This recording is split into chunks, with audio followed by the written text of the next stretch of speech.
Bienvenue à l'entretien de la semaine. L'invité de l'entretien de la semaine est docteur en droit international, ancien sénateur, chercheur et plus actuellement, il dirige l'une des plus grandes institutions de la République, la CNLJ, la Commission nationale de lutte contre le génocide. Bienvenue, docteur Bizimana Damassène, à l'entretien de la semaine. Bien, merci de m'accueillir. Voilà, donc de prime abord, avant d'entrer dans le vif du sujet, récemment, vous avez réuni au cours de cette semaine les principaux acteurs de la société pour réfléchir un peu sur le moyen à employer pour retrouver les corps des victimes du génocide qui n'ont pas encore été enterrés en toute dignité. Quelles sont les raisons qui empêchent cette inhumation selon les acteurs que vous avez reçus de la société civile et quelles sont les mesures prises pour que ces victimes puissent enfin retrouver la paix? Alors, entre autres recommandations, d'abord, tous les participants ont reconnu que le problème existe réellement. Parce qu'il arrive que lorsqu'on fait des travaux d'infrastructure, de bâtiments, de construction, des travaux d'aménagement des routes, c'est à ce moment-là qu'on trouve des corps. Ça fait qu'il y a des corps qui sont éparpillés partout. L'année dernière, on a trouvé des corps dans le centre commercial de Kabuga où les gens avaient construit des bâtiments commerciaux sur des fosses communes. Et l'information a été donnée par un des anciens miliciens qui avait terminé sa peine de prison et qui avait plaidé coupable et qui finalement a indiqué le lieu. Et donc, ce qui fait que les acteurs ont constaté qu'il faut continuer la mobilisation au niveau des personnes, notamment qui participaient au génocide, ceux qui ont plaidé coupable, et ceux qui sont dans des clubs d'unité de réconciliation, parce que ce sont eux qui sont des détenteurs de l'information. L'un des grands problèmes que le pays a rencontré au cours de ces 25 dernières années, après le génocide, il y a de nombreux pays, pas des moindres, des grands pays à travers la planète, qui n'ont rien fait pour juger les auteurs du génocide, surtout les planificateurs qui ont eu à planifier ces génocides, qui se trouvent encore dans leur pays, qui sont bien accueillis, bien nourris et qui sont même payés dans ce pays, et rien n'a été fait pour que ces personnes soient jugées. Quelle est votre position, vous, en tant que CNLJ, par rapport à cette situation? Bon, je n'arriverai pas jusqu'à dire que rien n'a été fait, tant du côté du gouvernement rwandais qu'au niveau international. Parce que les Nations Unies ont mis en place un tribunal pénal international chargé de juger les auteurs des crimes de génocide. Et le tribunal a fonctionné jusqu'en 2015. Il a été remplacé par un mécanisme résiduel qui regroupe les deux tribunaux, le tribunal pénal international pour le Rwanda et le tribunal pénal international pour l'ex-Yougoslavie. Et ce mécanisme poursuit le travail que le TPIR n'a pas terminé. Et puis, deuxième élément, le tribunal pénal international pour le Rwanda a établi l'existence et la reconnaissance juridique internationale du génocide commis contre les Tutsis. Ce qui est quand même quelque chose de très important parce que les négationnistes maintenant s'acharnent à essayer d'inventer un autre génocide, mais ils ne peuvent plus nier le génocide commis contre les Tutsis. Au troisième élément, plutôt concernant maintenant le rôle des États étrangers. Il est vrai, dans ce que vous avez dit, qu'il y a plusieurs pays dans lesquels se trouvent les suspects du génocide, et certains pays ne manifestent pas la volonté d'arrêter ces personnes, de les poursuivre ou de les juger.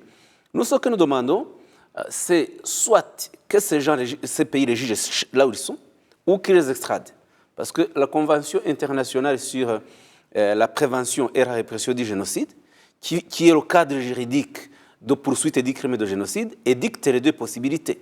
Soit les juger dans l'État où ils se trouvent, ou bien les extrader vers n'importe quel autre État qui est susceptible de les juger, qui accepte de les juger. Donc le Rwanda offre ces deux possibilités-là. Et les États font des choses, des États européens, les États-Unis et le Canada, ils ont jugé quelques suspects chez eux. Le Canada en a jugé 2. Et la Belgique vient d'en juger 12, on est en train de juger en 13e. Et la France est 3, la Norvège, les Pays-Bas, la Hollande, plutôt la Suède et le Danemark, la Finlande aussi.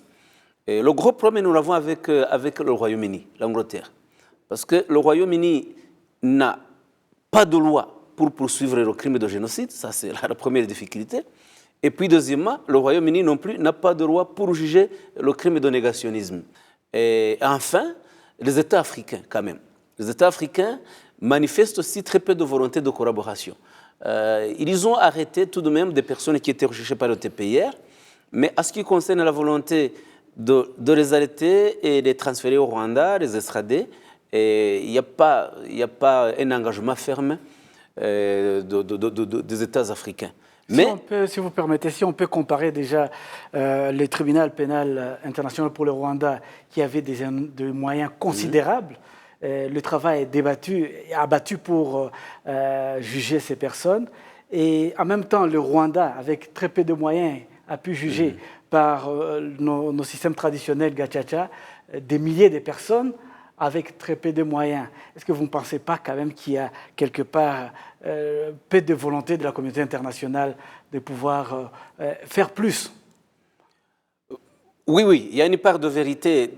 Si on commence sur le plan des moyens humains, matériels et financiers, il est vrai que le tribunal pénal international pour Rwanda avait un budget annuel équivalent entre 300 et 400 millions de dollars par an. Si vous multipliez par les 20 ans que le TPR a fonctionné, vous trouvez, c'est des moyens énormes. Il faut dire que la justice internationale est toujours très lente. Il y a plusieurs raisons à ça. La première, c'est que nous avons un système de droit unique avec des magistrats formés dans un système très précis. Alors que les juges internationaux, ils viennent de plusieurs systèmes. Il y a ceux qui viennent du système anglo-saxon, qui viennent du système francophone, il y a ceux qui viennent d'Amérique latine, de Chine, etc. Alors que ces juges puissent d'abord s'entendre sur les critères juridiques, les modalités de jugement, mettre en place un cadre juridique et légal sur lequel ils s'entendent tous, tout cela prend du temps. Donc il y a toutes ces difficultés. Mais reconnaissons aussi le fait qu'au fur et à mesure que le Rwanda progresse, que le Rwanda acquiert une légitimité internationale sur tous les plans, au niveau aussi de la reconnaissance du juridique du génocide commis contre les Tutsis, les Nations Unies ont fait un énorme progrès. Vous vous rappelez que l'année dernière, 2018, l'Assemblée générale des Nations Unies a décidé de changer l'appellation. Parce qu'avant, on parlait de génocide rwandais, mais depuis le 28 janvier 2018, les Nations Unies ont voté une résolution unanime selon laquelle, désormais, tous les États du monde doivent reconnaître le génocide commis contre les Tutsis et utiliser l'expression juste le génocide commis contre les Tutsis. Il y a des négationnistes qui les clament haut et fort, qui n'ont pas peur de dire qu'ils ne reconnaissent pas le génocide qui a été perpétré au Rwanda. Il y a notamment Onana, et ces personnes utilisent des instruments de l'État dans le pays où ils se trouvent, dans les pays occidentaux, des droits de l'homme, des libertés. Et ils se cachent derrière cette liberté d'expression pour dire que le génocide n'a pas existé ou promouvoir la thèse du double génocide. Et vous, en tant que CNLJ, qui défendez l'intérêt de rescapés du génocide, quelle est votre réaction par rapport à cette situation ? D'abord, la CNLJ ne travaille pas seule. Nous travaillons beaucoup avec les autres institutions, notamment le ministère de la Justice et le ministère des Affaires étrangères en particulier. Ce que je peux vous dire, dans le domaine de la lutte contre le négationnisme à l'étranger, en 2014, nous avons réussi à faire voter une résolution au Conseil de sécurité des Nations Unies. C'est une résolution du 16 avril 2014, la résolution qui porte le numéro 2150, qui demande à tous les États membres des Nations Unies de reconnaître l'existence du génocide commis contre les Tutsis tel que le TPR l'a établi. Et puis, deuxièmement, de voter des lois permettant de poursuivre les auteurs du crime de génocide commis contre les Tutsis qui se trouveraient sur le territoire. 3, de mettre en place des lois permettant de pouvoir réprimer le négationnisme du génocide commis contre les Tutsis, comme on réprime aussi le négationnisme de la Shoah, du génocide commis contre les Juifs. Alors, on a la chance que l'année dernière, en 2017, donc il y a 2 ans, la France a voté une loi permettant de poursuivre les négationnistes du génocide commis contre les Tutsis, comme on réprime aussi le négationnisme de la Shoah. Et je pense, j'ai appris d'ailleurs cette information, ce qui est positif, que la communauté rwandaise de France est en train de formuler une plainte qu'elle va déposer en justice contre Charles Onana sur des propos qu'il a tenus à la télévision RCI. Donc c'est déjà bien. Quand il y a un cadre juridique, il y a moyen de poursuivre ces auteurs-là. Mais lorsque le cadre juridique n'existe pas, c'est compliqué. Pour une note positive, les derniers rapports montrent qu'au Rwanda, la politique de l'unité et de la réconciliation avance et beaucoup de choses ont été faites, notamment pour réconcilier la société rwandaise, les différentes composantes de la société rwandaise. Et beaucoup de travail a été fait. Vous qui suivez du jour au jour cette avancée, et vous avez eu notamment des discussions au niveau du Sénat, quelle appréciation faites-vous justement de cette avancée positive de la politique de l'unité nationale au Rwanda? Très bonne appréciation. En 2015, la CNRG a mené une étude pour essayer de voir l'état de l'idéologie du génocide dans le pays sur les 20 ans écoulés, c'est-à-dire de 1995 jusqu'en 2015.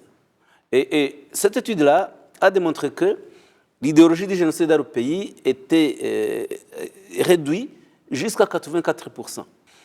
Et je dois dire qu'il y a un certain nombre de justifications qu'on peut donner à ça. La première, c'est que plus de 60% de la population rwandaise, ce sont des jeunes de moins de 30 ans. Ce qui fait que ces jeunes-là, pour les plus âgés, ils avaient de 2 à 5 ans pendant le génocide, donc ils ne sont pas impliqués ni d'une manière ni d'une autre. Il y a beaucoup d'autres qui sont nés après et qui donc voient les bienfaits de ce pays, comment ce pays-là, dans tous les domaines, que ce soit le domaine des droits de l'homme, que ce soit le domaine du développement, que c'est le domaine de la santé, etc., que c'est un domaine qui travaille vraiment pour les citoyens. Donc, je crois qu'il est important de poursuivre le travail au niveau de ces jeunes pour qu'ils ne soient pas contaminés par ces adultes qui ne veulent pas progresser, qui ne veulent pas changer. Et les vieux comme Faustin Twagiramungu, vous le voyez souvent sur YouTube et sur Internet. Et je pense qu'il ne faudra pas demander à cette personne-là de changer à plus de 80 ans. Mais réjouissons-nous sur le fait que la jeunesse rwandaise croit à ces autorités, voit que le pays doit finir avec l'ancienne histoire, qu'on doit apprendre de l'histoire du génocide, mais ne pas en être prisonnier et en tirer des leçons, mais pour éviter tout ce qui peut briser l'unité des Rwandais. C'est donc sur cette note d'espoir que nous allons terminer cet entretien de la semaine. Je rappelle que notre invité est le docteur Bizimana Jean Damascène. Il est docteur en droit international, chercheur, et plus actuellement, il est secrétaire exécutif de la Commission nationale de lutte contre les génocides. Merci beaucoup, docteur Bizimana Jean Damascène. Merci, je vous en prie. Très bonne soirée. Merci.